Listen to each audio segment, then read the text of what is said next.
Haas Automation. Today, I'm joined by Don Earl. Don heads up the group of engineers that developed a brand new coolant refill option. He's going to tell us all about it. Why did you guys choose to focus on this particular kind of system? That's a good question. We went into a lot of our customer shops and we looked at the methods that they were using to maintain their coolant tanks. And what we found was a wide variety of processes that they were using. Most of them were very time wasting. So what were they doing then?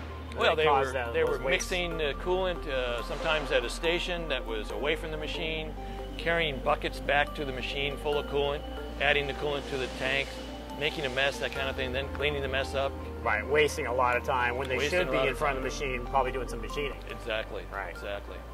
What we decided was that we could come up with a way and a mechanism to mix the coolant for the customer right at the machine. And also automatically. Automatically, that's right. And keep the coolant tank filled to the proper concentration level. That's great. Can you show us how it works? Yeah, let's take a closer look. Yeah, it couldn't be simpler, Andrew. So here's the system in its entirety right here. It hangs on the back of the coolant tank and it integrates with the existing handle.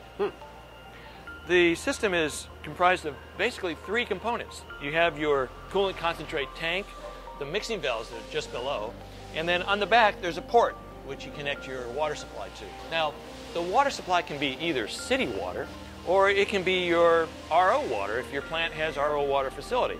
You know, the one that you were bucketing the coolant from prior to buying this option. Exactly. So how does the unit actually mix the water and the concentrate together? The mixing occurs in the mixing valve pack assembly. There's a Venturi valve that we developed especially for this option, and it does a really good job of blending the coolant concentrate with the supply water and then dispensing it into the tank. And so it's nice and uniform, not going to separate, all that kind of thing? Right, that was a major focus of our effort to make sure that we got a very good mix so that doesn't happen. That's great, that's really good to know. So what if I have a particular kind of concentrate that I'm familiar with using? Can I use that same concentrate in this system? You can. You can use any concentrate that's on the market today. There's a calibration process that you do one time on the initial setup of the system that allows you to use different viscosities of concentrate and different line pressures that are coming in from your supply. Is that calibration process pretty easy to do? It's a very simple process and it's a one-time deal that you do initially, and then after that it's automatic. That's great. So I can't help but notice that this coolant tank doesn't have any coolant in it. Can we use this system to actually fill the tank? We can. We should do that. Let's go make some coolant. Cool.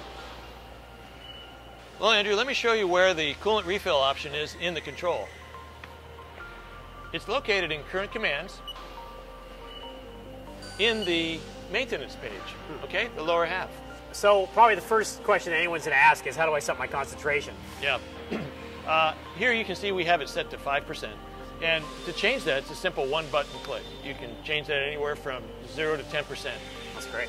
That's very helpful because when you have different conditions in the shop, say in the summer where it's very hot, you have a high rate of evaporation, you'll want to lean the tank out to compensate for the fact that the evaporation is causing the concentration level to rise.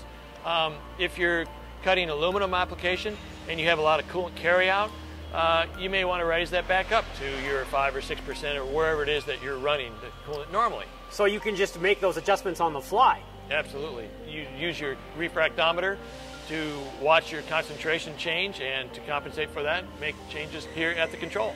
So you've shown me how the whole front panel works. Can we make some coolant? We can.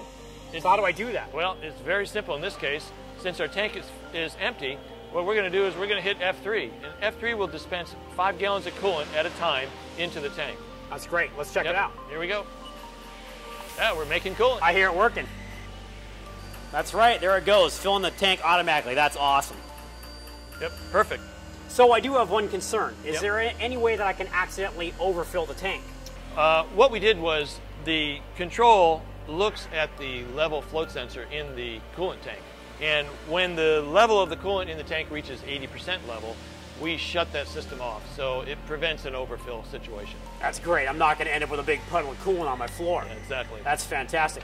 So really all I need to do is check my concentration periodically with my refractometer, make sure I've got my values fine-tuned at the control, and the system automatically does everything else on its own. That's right, Andrew. You know, it's a real productivity enhancement tool for the shop. It keeps the operator at the front of the machine making chips and making money instead of the back of the machine making a mess. That's fantastic. That's real Haas value right there.